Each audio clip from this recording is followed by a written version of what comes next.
اعمال سے ایک بات یاد آئی کہ آج ایک نئی ملک بینک بن رہی ہے. یہ بھی اسلام کے خلاف ایک نئی سازش ہے کہ عورتوں کے جو ہے دودھ کو جمع کیا جا رہا ہے اس بینک میں. کتنی بے حیائی اور بے شرمی والی بات ہے. اس کو آزادی رائے کا نام دیا جا رہا ہے.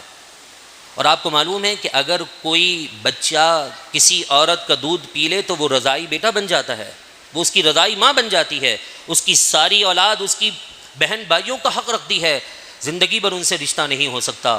تو یہ ایک نئے طریقے سے زنا کو عام کیا جا رہا ہے کہ اگر سارے آپس میں ایک عورت کا دودھ پی لیں اگر بالفرض, تو اسے تو نہیں معلوم کہ میں نے کس کا دودھ پیا تھا.